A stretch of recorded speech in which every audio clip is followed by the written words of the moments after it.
Buatnya tidak akan bisa hamil lagi. Ibunya menangis kuat tetapi tidak ada yang bisa membantunya. Orang tua para preman tidak meminta maaf, malah menertawakan dia adalah ibu tunggal, ingin menyelesaikan masalah dengan uang.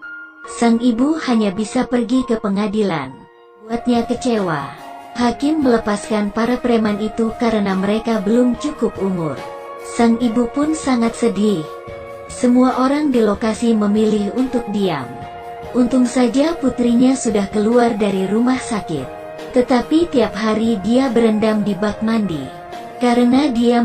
Tetapi nasib buruk ini masih belum berakhir. Beberapa hari kemudian, gadis ini menerima pesan dari preman lagi.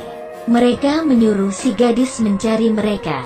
Jika tidak, rekaman video akan diunggah ke media sosial. Sang gadis keluar dengan membawa seperkosa oleh para preman lagi. Bahkan semakin tidak bermoral. Sampai di rumah dia melihat mukanya yang benjol. Dia berteriak dengan kesakitan. Bagaimana dia bisa menahan pukulan besar seperti itu di usia mudanya? Terlihat dia melihat putrinya tidak di dalam kamar, dia menjadi panik. Dia takut putrinya melakukan hal bodoh, lalu mendorong pintu toilet. Dan dia terkejut ketika melihat putrinya. Darah mengalir di seluruh bak mandi. Putrinya bunuh diri. Sang ibu sangat... Putrinya adalah salah satu harapan sang ibu. Dia tidak menerima semua ini. Sambil menangis dia terus memanggil nama putrinya. Tetapi muka putrinya sudah pucat. Sang ibu dengan stres menekan klakson. Akhirnya sampai di rumah sakit. Hanya bisa berdoa. Dokter mulai menolong. Tetapi sudah terlambat. Nyawa gadis 10 tahun sudah berakhir.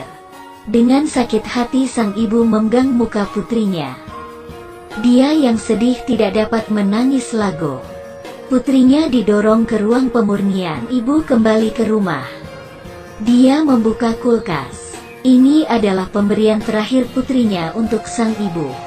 Dia membukanya dengan pelan. Hanya terlihat tulisan "Don't Cry Mommy". Dia berharap ibunya tidak sedih karenanya. Mana mungkin ada ibu yang tidak sedih? Ketidakadilan dunia ini. Tidak ada yang membantunya. Ada lagi yang membuatnya lebih stres. Dia membuka ponsel putrinya. Melihat pesan ancaman dan rekaman video putrinya. Dia mulai tidak bisa menahan amarah di hati. Mulai melampiaskan, dia masuk ke kamar dan mengambil pisau. Lalu datang ke rumah preman pertama. Preman ini malah tidak tahu. Saat sang ibu sudah mau menusuknya, preman ini pun berhasil menghindar. Sang ibu dengan cepat menekannya. Tetapi karena dia seorang wanita lemah, sang ibu mengeluarkan pisau dari lemari. Preman itu pun meninggal. Kemudian dia datang ke parkiran. Melihat preman kedua sedang mencuri. Saat ingin melarikan diri, sang ibu tanpa ragu menabraknya. Kemudian di saat ini polisi menerima laporan. Melihat ada yang terbunuh, polisi sepertinya tahu dan mulai menangkap. Di sisi lain sang ibu membawa pisau datang ke sekolah. Dia mau membunuh semua preman yang melukai putrinya. Juga tiba dengan cepat dan menyuruh sang ibu melepaskan pria itu. Sang ibu berbelas kasihan. Dia menyuruh pria itu meminta maaf pada putrinya. Tetapi dia tidak mau mengaku kesalahan, dan berkata kematian putrinya tidak ada kaitan dengannya. Di saat ini polisi langsung menembak. Sang ibu menutupkan matanya, lalu pergi dari dunia ini dengan penyesalan. Film berakhir di sini.